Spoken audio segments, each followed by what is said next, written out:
Hey guys, welcome back to the channel, Give It All Away. My name's Rick Gregson and I'm here to give it all away. The topics on this channel include wealth building, entrepreneurship, life hacks, and life experience. And these topics tend to be near and dear to my heart, and I hope they capture some attention or at least spark some interest. That being said, please be sure to like and subscribe if you enjoy this video.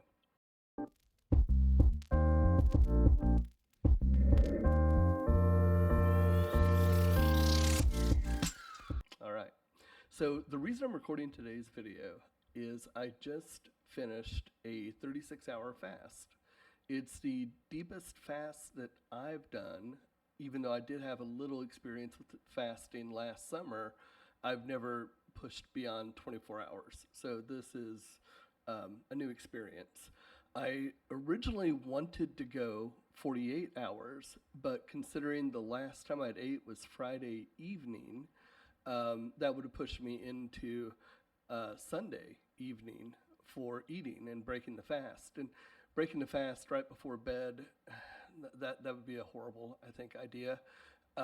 So I chose to break it at just past the 36-hour mark. I think maybe I got in 39 hours or something like that, which is not bad, or at least I don't think it's bad.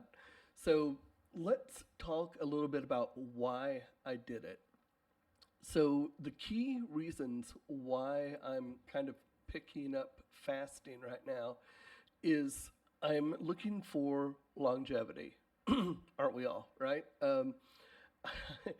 Even though today's circumstances can be real shit, with everything going on in the world, I still want to live forever. Or at least a nice, ripe old age, right? And honestly, I want to minimize health crises. Because I don't like needles. We've talked about this before on some of my channels and some of my writings. So the best way to avoid bad circumstances is take care of yourself, prevention. So that's what's driving the fasting. Also, I was looking for kind of an uptick in BDNF, right, which is brain-derived neurotrophic factor, which actually stimulates nerve growth within the brain. It's a protein. Also, fasting promotes mental clarity, and the really kind of cool thing with fasting is also promotes autophagy, which I'm sure there's a billion videos out there regarding autophagy. What I'll just say is autophagy occurs at both the cellular and the mitochondrial level. So what autophagy is it's your weaker cells and your weaker mitochondria during like a prolonged fast and during stressed conditions. That's really what I'm trying to say. During stressed conditions, they get cannibalized within the cell, right? So the strong survive, the weak get killed off and then replaced. So this is something that's good for the body to stress it every now and then.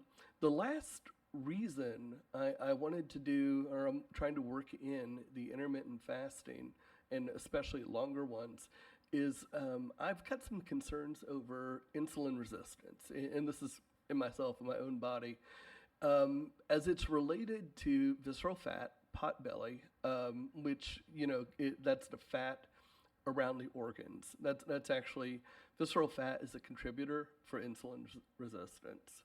So what I've been doing is I've been kind of watching on my little scale, my bathroom scale. It's a Renpho. And it tells you all sorts of information about your body. I love it. All from little pads. I'm assuming it's probably some sort of electrical resistance or conductivity within the body. I don't know the science behind it. I don't need to. I just need to know how to use the information it provides. And what it provides is it provides weight, BMI, body fat. You can also get subcutaneous fat as a percent. You get body water as a percent. And metabolic age, which is a projection based on several factors. And visceral fat, which is ranked on a scale. So let's talk about just three of those factors. So subcutaneous fat, my subcu fat is 21.4%. According to the graph, what the range that you want to see on that, 0 to 8.6 is considered low. 8.6 to 16.7 is considered normal or standard, and anything over 16.7% is considered high. So my subcutaneous fat, which is the fat under the skin, is high, and my visceral fat, the way it's rated, my visceral fat ranked 10, and visceral fat is ranked on a scale of 0 to 6 is good. 6 to 11 is acceptable. 11 to 15 is high, and over 15 is excessive. So although I'm in the acceptable range, I'm on the high end of the acceptable range. So I'm wanting to see that get pulled down. Lastly, the characteristic I was looking at was the projected metabolic age. How old am I? I am 54 as of this recording. My God, time has flown. And it says my metabolic age is 56. I got to tell you, I take issue with that. Give me back those 2 years. As a matter of fact, I want a metabolic age substantially lower than my physical age. So that's what I'm working toward. Again, longevity, right? So when I woke up this morning, I chose to break the fast, and I'm a huge fan of Thomas DeLauer's channel here on YouTube, and he talks about breaking a fast with using kettle and fire bone broth soup. So I went ahead and I did that. I used 1 cup of bone broth soup. I added 1 teaspoon of creatine because that's kind of part of a morning thing that I tend to do. And I added 2 tablespoons of coconut oil for the MCT benefit, right? And it was okay. It was okay. Heated it up. I put it into a cup and I drank it. It was okay. Redoing this next week because this is going to become a weekend ritual, I think. I'm not going to put in the coconut oil again. Coconut oil, you can take that as a standalone. It's not that bad to take. It's just when you add it to stuff, and I've tried adding it to coffee, I've tried adding it to a few things. I really don't like it. You can put it in smoothies and stuff like that. The only problem I ran into with coconut oil is it tends to pull back together when it's in colder substances rather than stay fluid when it's at room temperature or above room temperature. So coconut oil is a little, finding my way through with it. Definitely would not put it back in bone broth again. And by the way, the bone broth I used was classic beef. And from what I could tell, it's going to be delicious when it's in a more pure form. I will still go ahead and do the creatine next weekend, I'm sure. That was such a minor thing. It does kind of give it a little flatter taste to anything. I've added it to coffee before. Usually orange juice. Usually I can put it in orange juice and not notice it. So we'll see. We'll see where that goes. And in case you're wondering, right now I am enjoying a delicious cup of coffee that I just made. Regular coffee. It's not bulletproof. It's just coffee. It's good coffee though. I'm just, I try the bulletproof stuff during the week. Sometimes I do it, sometimes I don't. I'm just not a huge fan. It just ruins the taste of a good cup of coffee. And by God, I like my coffee. So, that's again, something I'm trying to work in. I haven't completely worked out how that should look. So as an ongoing prescription for myself, right? The way I'm trying to deal with things in my life or get my life, I'm trying to maintain a lower stress, right? And that's body and mind. In order to do that, I'm using meditation once to twice a day. I like to wake up and meditate. I like to meditate midday. Usually the morning meditation is short. I just want to get into my day. So I'll do that for like a 15 or a 20-minute meditation. In the afternoons, late afternoons especially, I'll go in. I like to go into a dry sauna and sit and listen to a pre recorded meditation. And those frequently tend to go about 20 to 30 minutes. So that's about right for the time that I tend to like to spend in the sauna. So that's kind of how I'm finding my way with the meditation. In terms of eating healthier, you always eat as healthy. You should always eat as healthy as you can for what your budget can afford. Just to be really honest, right?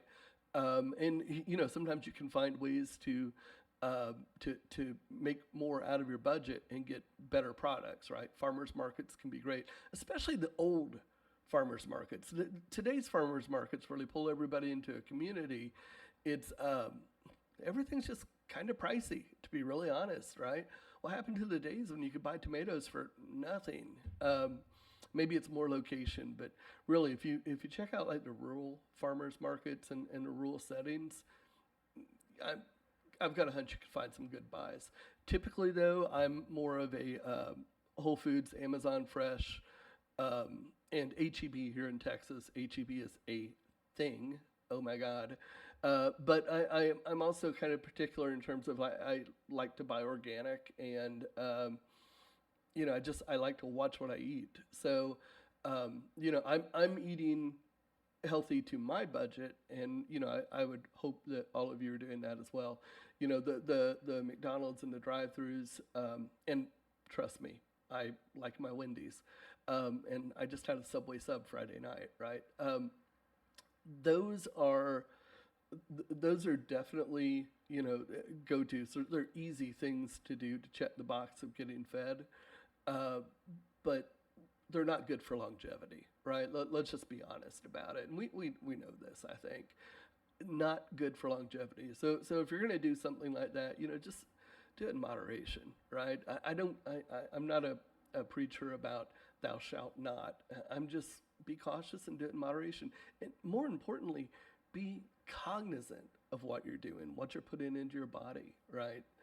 The other thing that I'm kind of working on with myself is resistance training. I am notoriously lazy. So I have trouble getting motivated to go to the gym.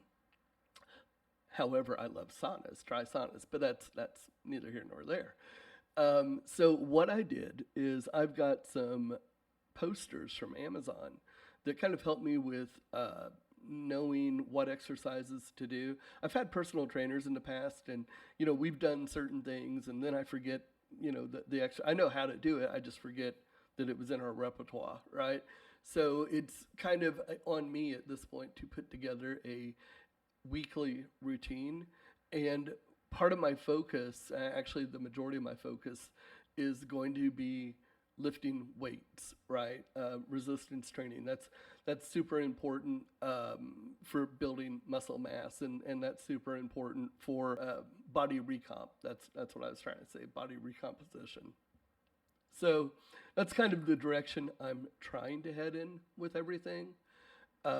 I'd be happy to provide some links if anyone's interested in knowing more about the Renfo scale or bulletproof coffee or intermittent fasting or anything like that. Also, I highly, highly recommend catching Thomas DeLauer's channel. The guy just does such an amazing job talking about this stuff. He's just very, very active in the community and very deep in his knowledge, or at least that's how it appears to me. So, all right. Hey, thank you guys for joining me this morning. I hope your Sunday is off to a fantastic start, and we'll talk next week. All right. Thank you.